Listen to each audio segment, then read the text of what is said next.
Now, if we can talk a little bit about the U.S. domestic politics. U.S., let me ask you something about an issue that right now it's on the headlights, the use of drones. And I think there are two overlapping things here. On one hand, and I will quote, the American Civil Liberties Union says that the targeted killing program operates with virtually no oversight outside the executive branch, and essential details about the program remain secret, including what criteria are used to put people on CIA and military kill lists, or how much evidence is required.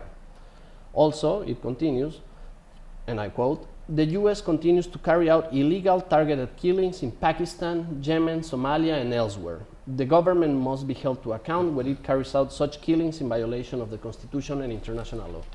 So there is this, but there has been, as these targeted killings have involved US citizens, there's now a discussion in the media about banning the use of drones and targeted killings without due process on American citizens. And if this were the case, we could be facing a situation in which there are two kinds of world citizens: Americans who cannot be killed without a due process, and all the others who could be targeted by a decision of the US executive without regard of any legal proceedings. So, keeping in mind your civil rights lawyer perspective, but also your policymaker experience, what could it, and I know there's not a straightforward answer to this, and there's tensions between the imperatives of security and human rights, but what could be a way forward? What would you advise? Well, I think this is one of the most important issues for international security and in many respects for US foreign policy. I think the use of drones, or even more generally, mechanized warfare with little human intervention, tanks and the like, is probably inevitable in the sense that it's going to come in the future. But it's disturbing. It's also seductive because you can imagine, as a president, you don't really want to deploy hundreds of thousands of troops. President Obama is in the process of disengaging from Afghanistan and from Iraq. So he's actually, at the same time that he's making use of these mechanized warfare machines, he's also disengaging US forces. But what's seductive about the drones is that you can essentially operate them without the engagement of forces on the ground.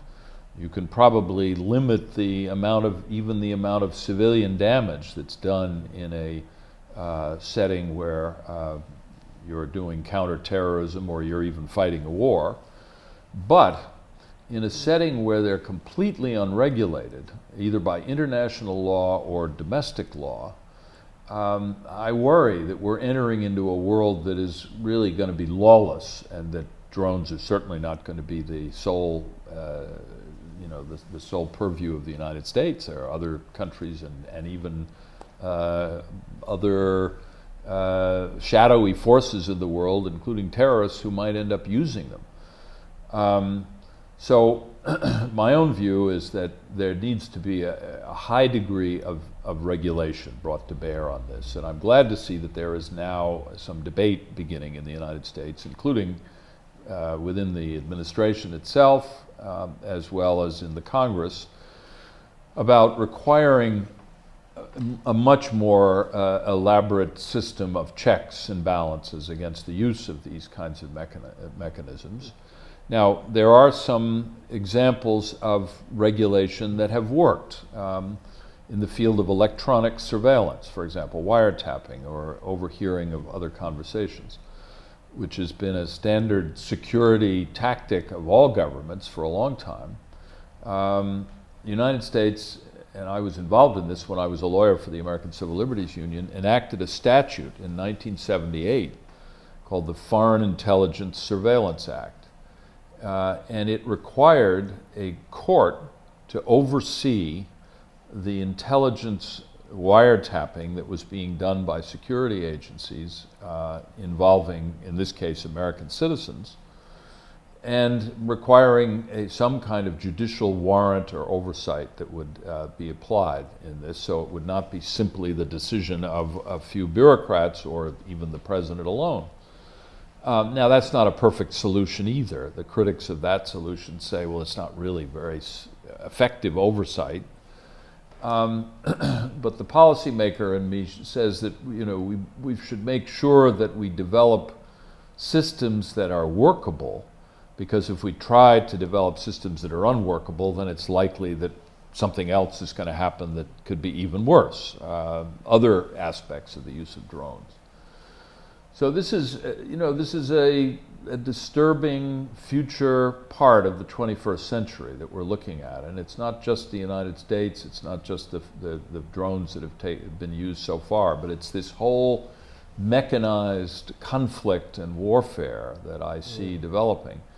And here, as an international lawyer, I'm a very strong advocate of developing through the United Nations and through treaty mechanisms, just as has been done in the case of nuclear arms, a much better system of regulating and limiting the use of these mechanical devices. And certainly, as you say in your question, it would be unfortunate if there are sort of two worlds, that is, the world outside of the United States, the world inside the United States. That's why I think this is a worldwide phenomenon. It needs to be developed to regulate the whole system. Now, that's not going to be easy, but there have been other systems of international law that have been developed in the past, and I think we should be able to do this. And the fact that there is a debate now going on in the United States about this is a good sign. Great. Well, we will keep an eye on that, and Yeah. It's going to be an unfolding debate. Hopefully, it will be, as you say, regulated, and some oversight and due process will be involved.